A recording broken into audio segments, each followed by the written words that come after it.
Isaías capítulo 53. Vamos a leer a partir del versículo 4. ¿Quién ha creído a nuestro anuncio? ¿Y sobre quién se ha manifestado el brazo de Jehová? Quiere decir, Isaías, en estos versículos que vamos a leer ahora, Isaías va a hablar del amor de Cristo. Pero antes de hablar ya empieza creando una interrogación.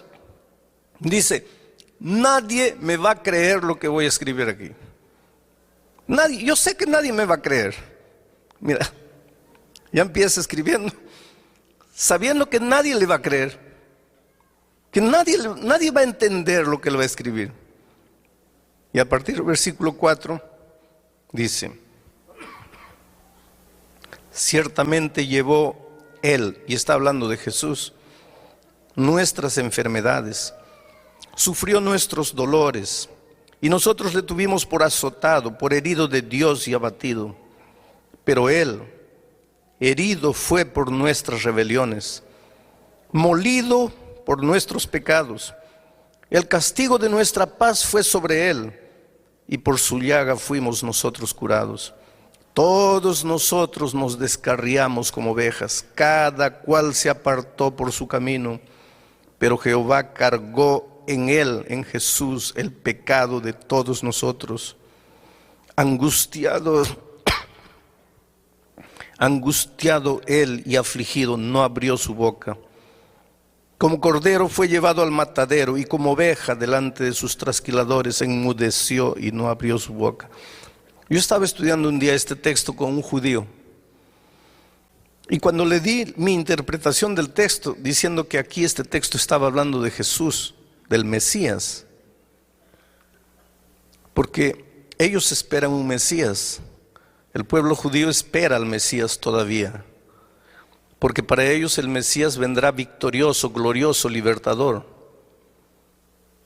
Ellos no pueden entender que el Mesías haya venido humilde, siervo, para morir, porque ellos esperan un Mesías político.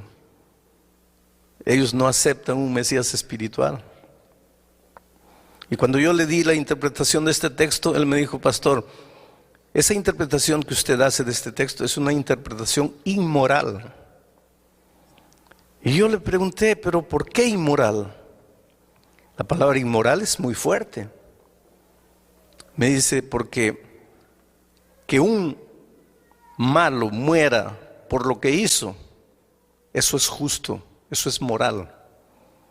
Pero que un bueno que no hizo nada muera por un malo, eso es inmoral. Y puede ser, querido, desde el punto de vista humano, la muerte de Cristo en la cruz del Calvario no fue justa, fue inmoral. Pero Dios te amaba tanto que el Señor Jesucristo padeció la más o la peor de las injusticias que alguien pudiese haber sufrido. El día que tú entiendas lo que Jesús hizo por ti en la cruz del Calvario, no te va a quedar otro camino sino apasionarte por Cristo. Porque a veces tú no amas a Jesús porque no has entendido su amor. Te voy a contar una historia. Cuando era muchacho y estudiaba en el colegio, yo estudié en un colegio con internado, el internado de chicas y el internado de varones. Y un compañero mío, estábamos ya en el segundo, tercer año de teología, un compañero mío muy tímido. Esta es una historia linda del amor de la chica más linda del colegio, con el muchacho más feo del colegio. ¿Ya viste una chica linda? Multiplica por 10, esa chica era así, linda. ¿Ya viste un muchacho feo? Multiplica por 10, ese muchacho era así de feo. Pero era, además de feo, tímido, miedoso. No hablaba con nadie, pero muy bueno, honesto, trabajador, luchador, un grande colportor. En los veranos iba, trabajaba en las minas, vendía libros, ganaba dinero, volvía para estudiar. Era el alumno que en el inicio del año tenía todo el año pago porque luchaba, trabajaba duro. Nadie se fijaba en él. Todos teníamos enamoradas, novias, menos él. Un día él llegó con la noticia: Alejandro, estoy apasionado. Le digo, hombre, qué maravilla. ¿Y quién es la chica? Fulana. Fulana era la chica más linda del colegio. Los más lindos, guapos, conquistadores, habladores habían fracasado en conquistarla. Porque ella decía, yo vine aquí para estudiar, no para noviar. Y no le hacía caso a nadie. Y ahora mi amigo dice, fulana. Le digo, mira, yo creo que tú tienes derecho a enamorarte de cualquiera, pero de ella no te veo la mínima posibilidad. Y él me dice, pues yo sé, y es por eso que estoy triste, pero ¿qué hago? Yo la amo, simplemente la amo. Los meses fueron pasando y él no podía arrancar ese amor de su corazón. Y la miraba de lejos, la observaba. No se atrevía siquiera a acercarse a ella. Un día anunciaron que ella se iba del colegio. Estaba debiendo 3 meses la mensualidad, no podía pagar, parece que la familia estaba atravesando dificultades. Ella se iba del colegio. Y cuando este muchacho se enteró que ella se iba porque estaba debiendo,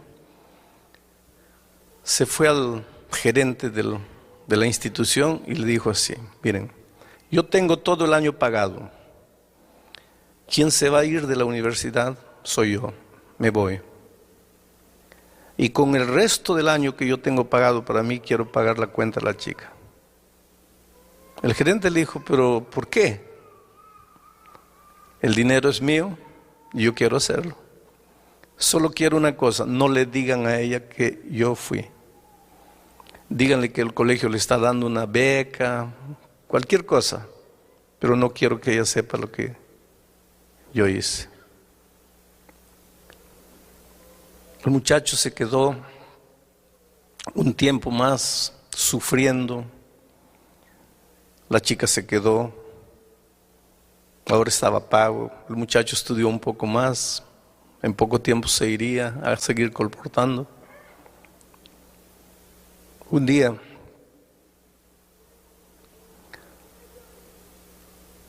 yo lo vi tan deprimido y le dije, mira, ¿por qué no vas y te declaras? Lo peor que te puede suceder es que te digan no, pero por lo menos ya sacaste del corazón lo que tienes ahí. Y él me hizo caso y fue y se declaró. Y ella lo trató tan mal, tan mal. Le dijo algo así como, tú no tienes ojos, tú no te miras a ti mismo, tú no sabes quién eres. Dice, ¿cómo te atreves? Y lo encontré a este muchacho derrotado, arreglando sus cosas para irse. Me voy, no aguanto, no puedo quedarme aquí.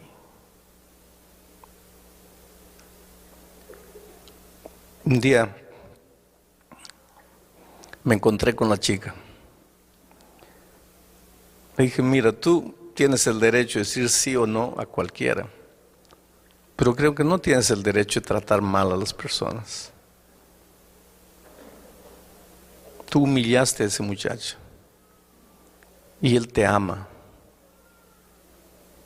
Te ama tanto que tú no tienes idea de lo que él hizo por ti. ¿Sabes por qué no te fuiste el año pasado del colegio? ¿Sabes por qué él salió del colegio? No, porque yo recibí una beca. No fue una beca. Fue él que pagó tus cuentas. Ella fue al gerente, agarró al gerente. Le dijo, dime la verdad. El gerente le dijo, es verdad. Ella se sintió humillada, desapareció por unos días. Yo me arrepentí de haber dicho lo que dije. El tiempo pasó, 1 mes, 2 meses, yo trataba de evitar esa conversación con mi amigo, con todos. Un día él me busca y me dice, tengo una noticia que no vas a creer. ¿Qué noticia? Estoy enamorando. Bueno, gracias a Dios, ya te libraste del otro sentimiento. No, estoy enamorando con ella. Le digo, no puede ser. Sí. Un día me encontré con ella. Le pregunté, ¿es verdad que estás enamorando con él? Sí. Pero tú no lo amas. Ella me dice, no, yo no lo amaba. Y cuando yo supe la verdad, yo lloré, me sentí humillada, me sentí mal. Pero después el tiempo fue pasando y comencé a pensar, ¿quién en esta vida sería capaz de hacer por mí lo que él hizo? Sin siquiera querer que yo sepa. ¿Quién podrá amarme en este mundo más que ese muchacho? Y un día pensé para mí misma, ¿cómo tendría el valor de no amar a alguien que me ama tanto? Y se casaron y fueron felices. ¿Cómo tendría el valor de no amar a alguien que me ama tanto? Yo creo que cuando tú entiendas el amor de Cristo, tú dirás como aquella muchacha, ¿cómo tendría el valor de no amarte, Señor Jesús, si tú me amaste tanto? El problema es que a veces tú no entendiste lo que es el amor de Dios, y te lo voy a probar de alguna manera esta noche. Quiero hacerles una pregunta. ¿Cuántos creen que Dios nos perdona los pecados? Levante la mano. Gloria a Dios. ¿Qué sería de nosotros si no tuviésemos esa esperanza, no? La maravillosa esperanza del perdón. Solo que cuando ustedes levantaron la mano, ustedes estaban pensando en un tipo de perdón que para Dios no existe. Ustedes estaban pensando en el tipo del perdón humano. Y tú vas a preguntar, pero pastor, ¿cuál es la diferencia? Te voy a explicar la diferencia. Yo tengo un muchacho, un hijo, y aquí hay un vaso de cristal, finísimo, una raridad. Y le digo, hijito, no toques. Abro paréntesis. Padres queridos, enseñen a sus niñitos desde que están gateando a no tocar lo que no tienen que tocar. Si ustedes quieren enseñarle eso cuando son adolescentes, ya es demasiado tarde.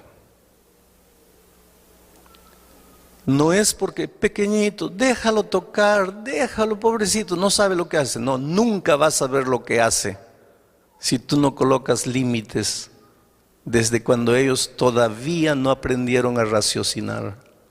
Límites, la vida está hecha de límites. No te dejes llevar por la corriente frívola, vacía, hueca de este siglo que no conoce límites. Cierro paréntesis. Le digo a mi hijo, no toques esto. Hago un trato con él. Mira, hijito, si yo te veo tocando esto, mira, vas a recibir una palmada en la mano. ¿Está cierto? Está bien. ¿Entendiste? Entendí. ¿Qué te dije? Que si yo toco, recibo una palmada. Entonces, ¿estamos claros? Estamos. Me voy. 3 días después vuelvo y lo encuentro a mi hijo no solo tocando, sino destruyendo el vaso de cristal. Y cuando él me ve, ya sabe que nosotros teníamos un trato. Cuando Él me ve, inmediatamente sus ojitos se abren asustados y salen de su boca 3 palabras, 2 palabras: Padre o Papá, perdóname. Cuando Él dice Papá, perdóname, ¿qué es lo que está queriendo decir? En otras palabras, ¿qué está diciendo? Papá, no me pegues. Ahí yo lo miro, siento compasión y digo: está bien, hijito, te perdono. Cuando yo le digo: está bien, hijito, te perdono, ¿qué es lo que estoy queriendo decir? Está bien, hijito, no te voy a hacer nada. Mi hijo se va saltando feliz y yo también me voy contento. ¿Perdoné a mi hijo, sí o no? Claro, perdoné. Porque para nosotros perdón es ausencia de castigo, liberación del castigo. Él erró, merecía el castigo, dijo: papá, perdóname. Mi corazón se enterneció, lo perdoné, está libre del castigo. ¿Perdoné o no perdoné? Perdoné. Ese es el perdón humano. Pero con Dios ese perdón no existe. ¿Sabes por qué? Porque Dios es Dios y su palabra es eterna. Su palabra no cambia. No es como la mía que digo: vas a recibir y después no, ya no vas a recibir. No, no es así. Yo soy hombre, mi palabra cambia, pero la palabra de Dios no cambia nunca. Y la Biblia dice: la paga del pecado es la muerte. Por lo tanto, quien pecó tiene que morir. No hay otro camino. Y la Biblia dice más: todos nosotros pecamos y por lo tanto estamos destituidos de la gloria de Dios. La Biblia dice más: no hay justo ni siquiera uno. Todos merecemos morir. Todos nosotros estamos condenados a muerte. Todos nosotros ya nacemos condenados a muerte. Pero no queremos morir. Nadie quiere morir. Entonces levantamos los ojos al cielo y decimos: Padre, perdóname. Cuando le decimos Padre, perdóname, ¿qué es lo que le estamos queriendo decir en otras palabras? Padre, yo pequé y merezco morir, pero no quiero morir. Si Dios fuese hombre, ¿sabes lo que diría? Ah, ¿no quieres, hijito? Entonces está bien, hijito, puedes irte, ya estás perdonado. Si Dios fuese hombre, haría eso. Pero Dios no es hombre. Dios es Dios. Y su palabra es eterna. Y si dice que el salario del pecado, la paga del pecado es la muerte, entonces la paga del pecado es la muerte. Y por otro lado, el enemigo de Dios está bien atento a lo que va a hacer Dios. Porque si Dios le dice al hombre: pecaste, pero estás libre, viene el enemigo y dice: espera un poco, ¿qué dice tu palabra? El salario del pecado es la muerte. Él pecó, ¿por qué lo estás dejando ir? Por otro lado, si Dios hace que el hombre muera como consecuencia de su desobediencia, viene el diablo y dice: qué abusivo eres, pobrecito, solo porque es una cosita. Parece que el diablo lo agarra a Dios entre la espada y la pared. Si Dios hace una cosa, está mal. Si Dios hace la otra cosa, está mal. ¿Qué hace Dios? Ahí entra el amor maravilloso de Cristo. Porque Dios quiere perdonar al ser humano. Dios quiere que el hombre no sufra la consecuencia de su desobediencia cuando él se arrepiente, cuando él reconoce que está en pecado. Pero tiene que cumplir al mismo tiempo su palabra que dice que el salario del pecado es la muerte. Ahí se levanta la persona maravillosa del Señor Jesucristo. Porque Jesús le dice a su Padre: Padre, mira, antes de que el hombre sufra las consecuencias de su desobediencia, porque todos pecaron y están destituidos de la gloria de Dios.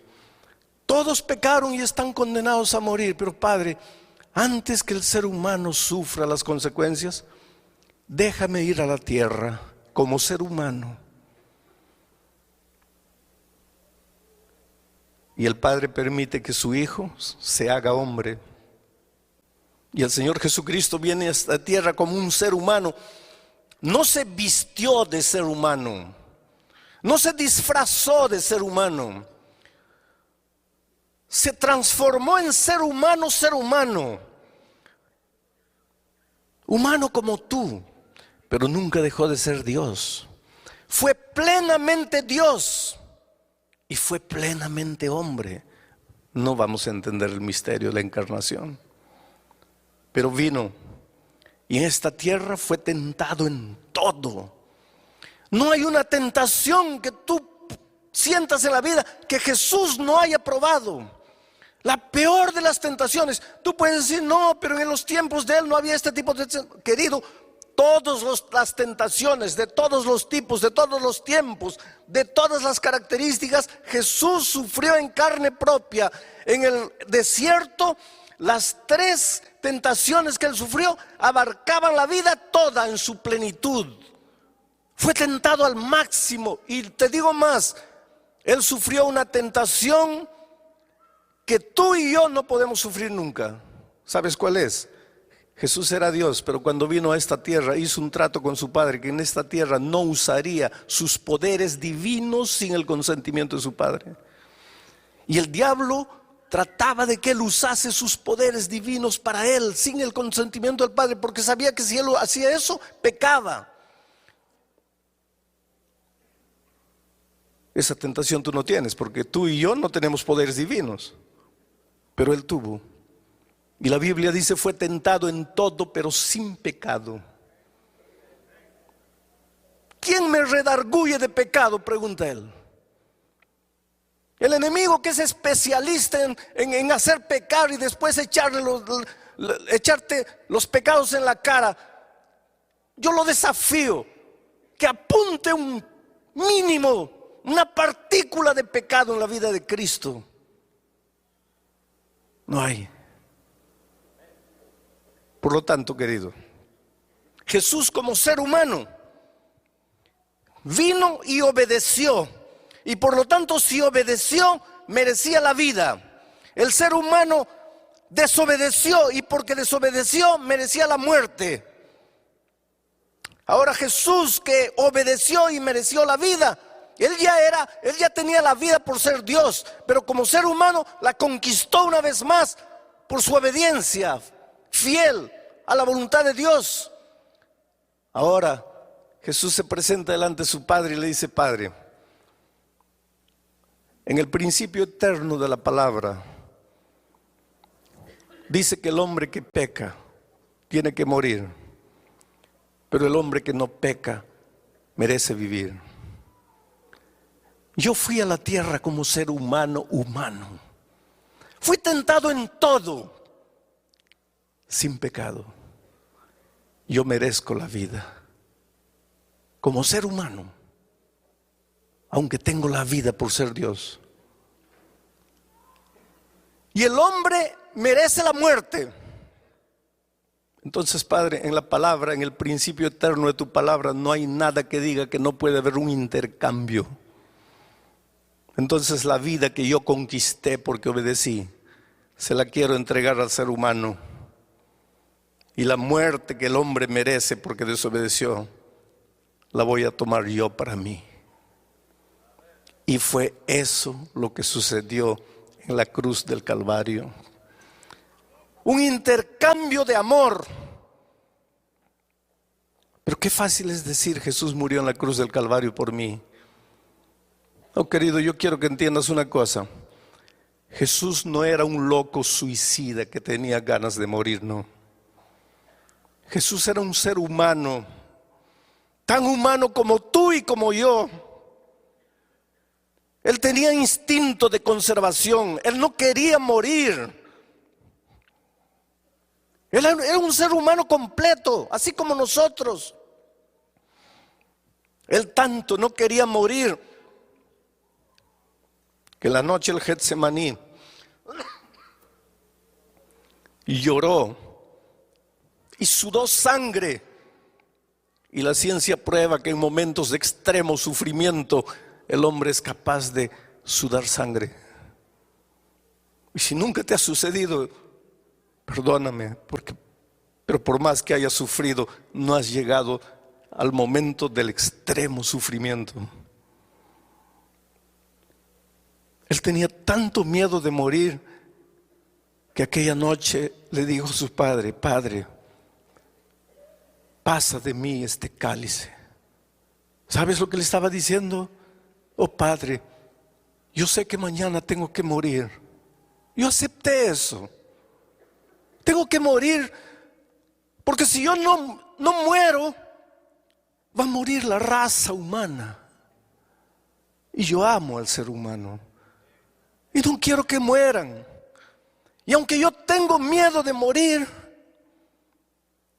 yo acepto la muerte. Pero si tú pudieses hacer otra cosa para salvar al hombre sin que yo muera, oh Padre, yo me sentiría feliz, pero que sea hecha tu voluntad y no la mía. Y yo imagino que ángeles vinieron del cielo y le dijeron: Señor, si quieres, el Padre nos mandó, vamos de vuelta.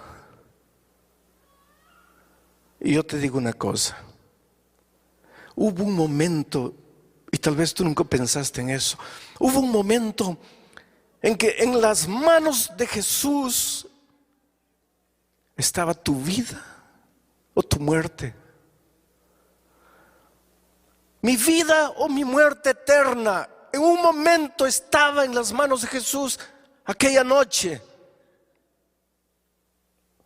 Y yo no sé por qué me amó tanto, pero me amó y me ama. Y aunque tenía miedo de morir, aceptó morir.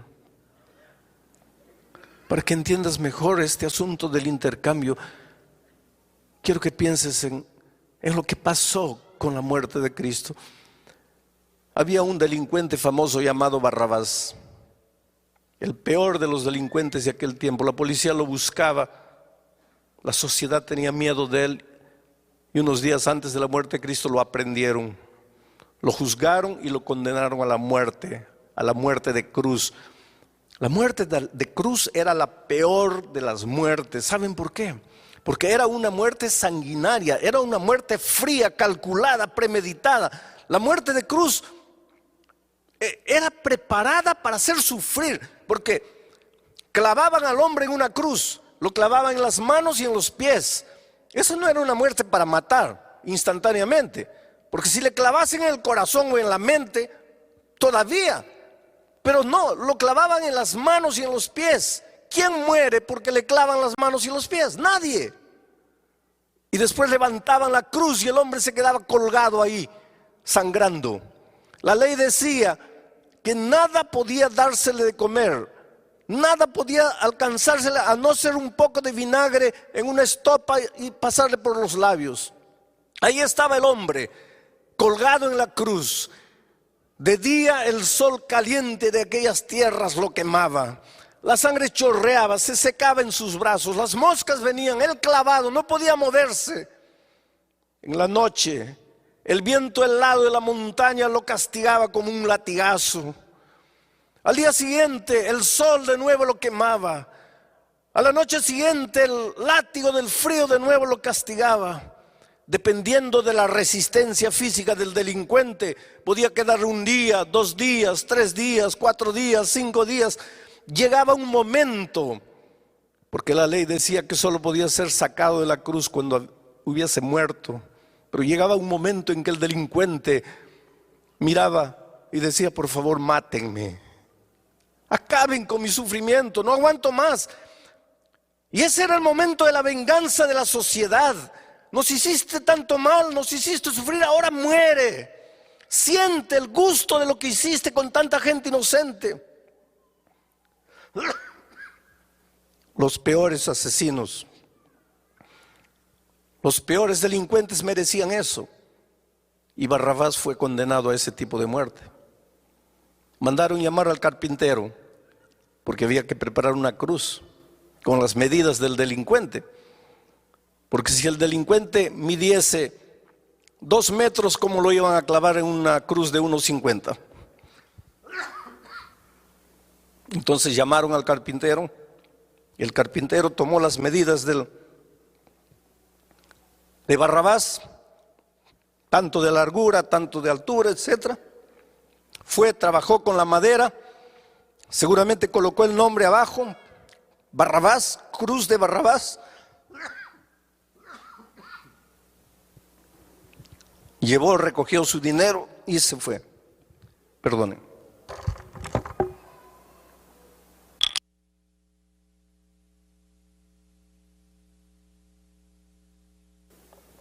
Ahí estaba la cruz de Barrabás, con el nombre de Barrabás, con las medidas de Barrabás. Y ahí estaba Barrabás para ser crucificado en esa cruz. Merecía la cruz. Pero 2 días antes, los judíos prendieron a Jesús y lo juzgaron. Un juicio mentiroso, un juicio injusto. ¿Casualidad? No. Por detrás de todo eso estaba el amor maravilloso de Cristo por nosotros. Fue condenado a la peor de las muertes, a la muerte de cruz. Pilato no quería que Jesús muriese.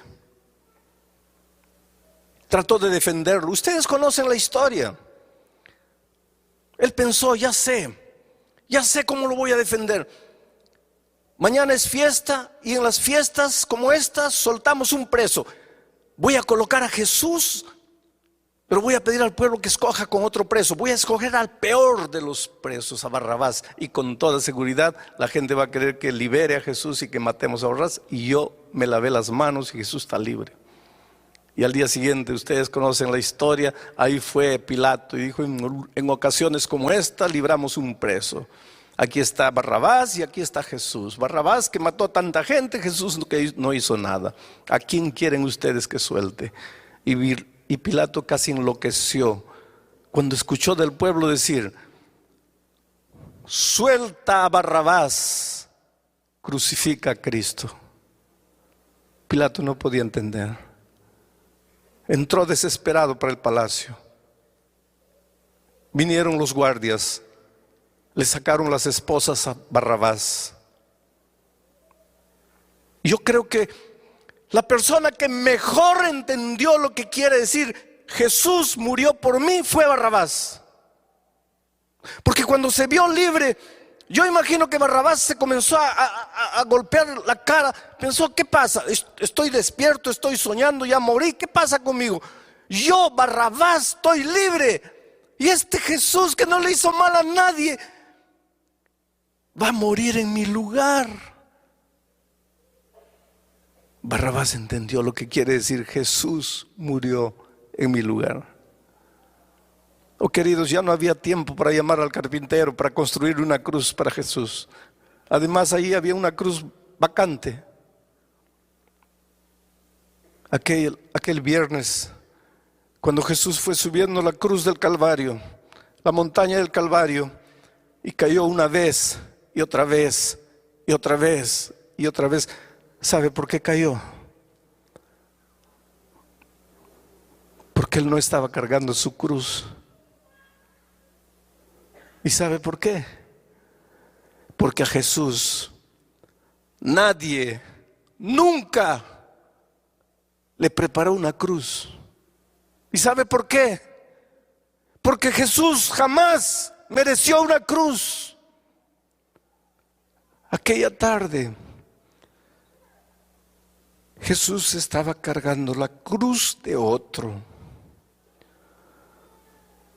La cruz de otro, con el nombre de otro, con las medidas de otro. Era otro el que tenía que morir ahí, no era Él.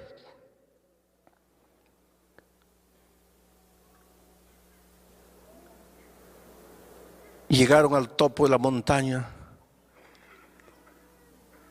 colocaron la cruz en el suelo, extendieron el cuerpo de Cristo, lo clavaron, lo levantaron. Con el peso de su cuerpo, sus carnes se rasgaron. En ese momento el velo del templo se rasgó La oscuridad envolvió a la ciudad de Jerusalén. Era de tarde y los pájaros ya se iban a los nidos. Las bestias corrían en los campos desesperadas de un lado para otro, presintiendo en su irracionalidad que algo extraordinario estaba sucediendo. Solo el ser humano, la más inteligente de las criaturas, no se daba cuenta de lo que estaba haciendo. Jesús murió. ¿Quiénes lo mataron? Los judíos. Así pensamos, ¿no es cierto? Cuando yo era chico, mi madre tenía un libro llamado Primeros Pasos. Ya no existe ese libro. Había ahí el cuadro de la crucifixión de Cristo. Y yo le preguntaba a mi mamá, ¿quién es este que está en esta cruz aquí? Ella me decía, ese es el buen ladrón. Y este otro, ese es el mal ladrón, hijo. ¿Y quién es este que está en el centro? Es el Señor Jesucristo, que murió por nuestros pecados. Y estos que están abajo, ¿quiénes son? Y mi madre se llenaba de ira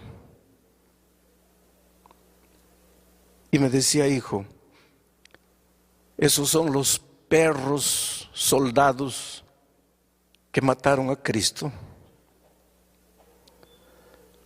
Y toda mi vida crecí pensando que fueron los soldados que mataron a Cristo. Hasta que un día, echado en mi cama, mirando al techo, pensando en mis errores, en mis faltas, en mis desatinos, pidiendo perdón a Dios, me di cuenta que no fueron los soldados que mataron a Cristo.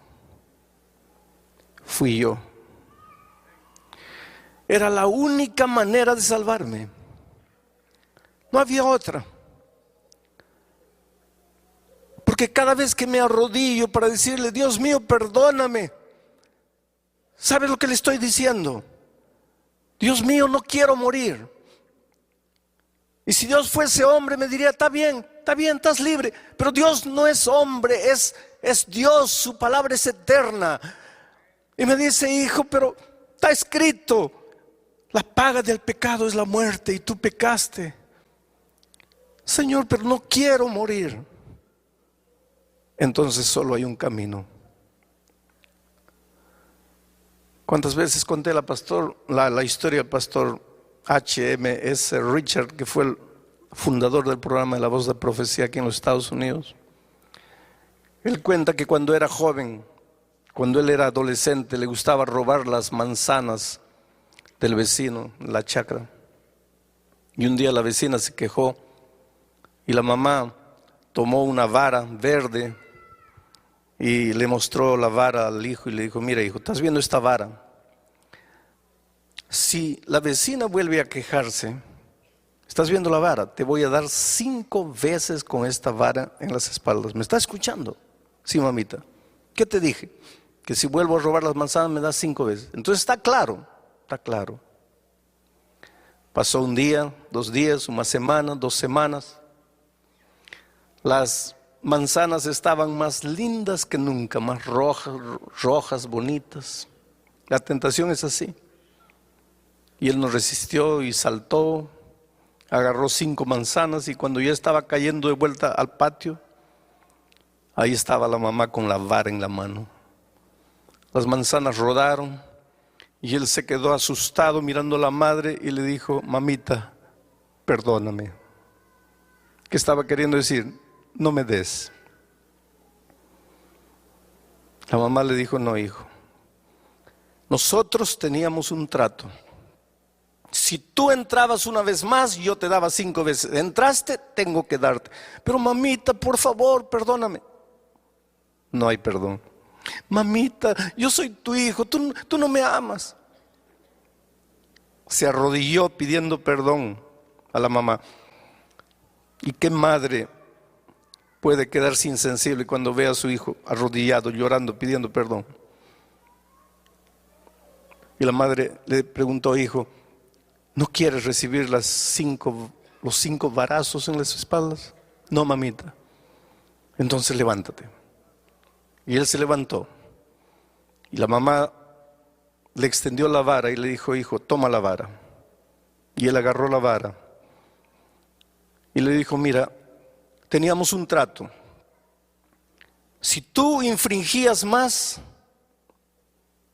yo te daría 5 veces con esa vara. Y tú infringiste. Mereces el castigo. Pero no quieres recibir el castigo. Y yo te amo tanto que vamos a hacer una cosa.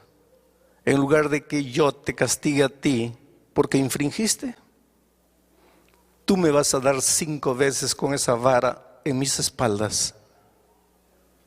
El castigo se va a cumplir porque hubo infracción.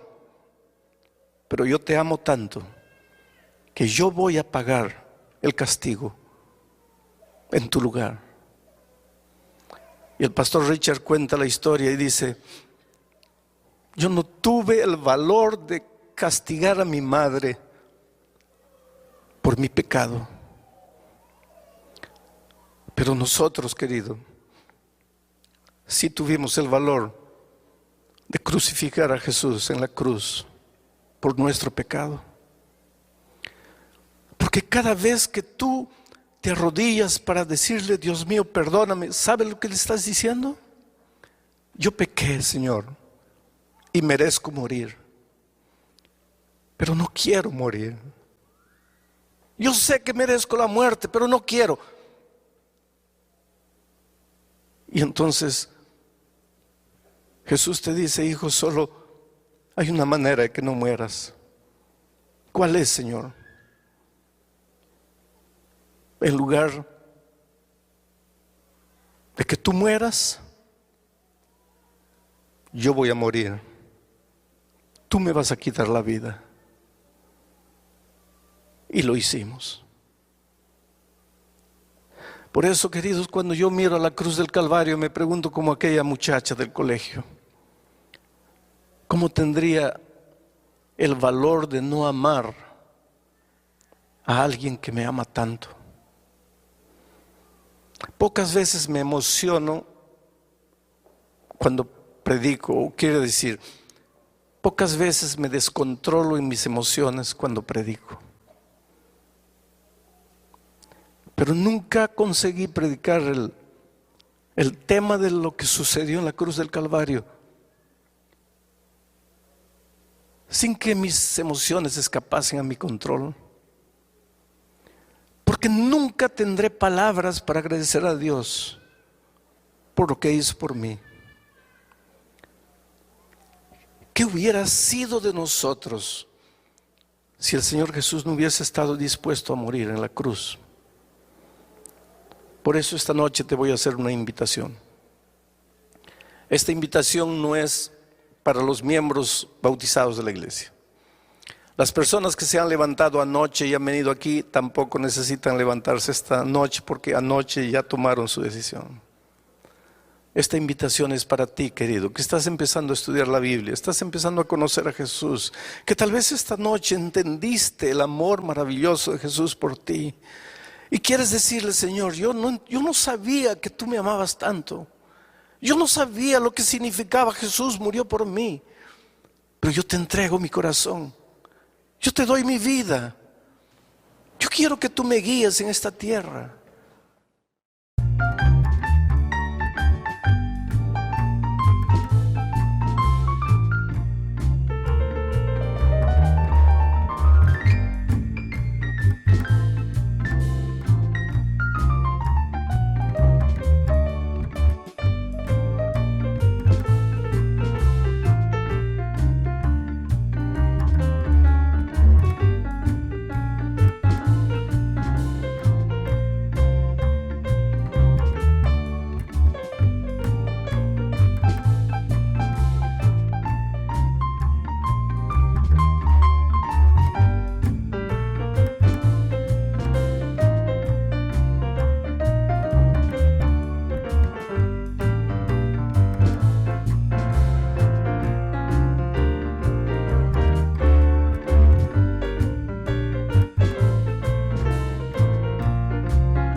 Room 11 and just started in the night, calling out to those lost in the quiet light. You'll never hold her, but she's always near,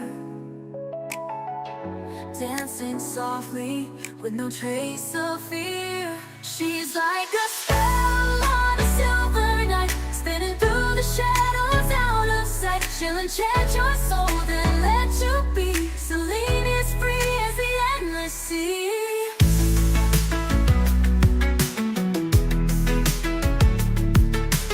Celine rings like a whisper in the night, calling out to those lost in the quiet light. You'll never hold her, but she's always near, dancing softly with no trace of fear. She's like a spell on a silver night, spinning through the shadows out of sight. She'll enchant your soul, then let you be. Celine is free as the endless sea. She rules the sky when the stars align. Her heart is made of the moon's own shine. And if you love her, don't expect her to stay. She's a dream, always drifting away. She's like a spell on a silver night, spinning through the shadows out of sight. She'll enchant your soul, then let you be. Celine is free as the endless sea. She rules the sky when the stars align. Her heart is made of the moon's own shine. And if you love her, don't expect her to stay. She's a dream, always drifting away. She's like a spell on a silver night, spinning through the shadows out of sight. She'll enchant your soul, then let you be. Celine is free as the endless sea. Would you stay if you knew she'd go? You might love her, but you'll never know. She'll disappear on the wind's sweet side, leaving nothing but a pale distant sky. She's like a spell on a silver night, spinning through the shadows out of sight. She'll enchant your soul, then let you be.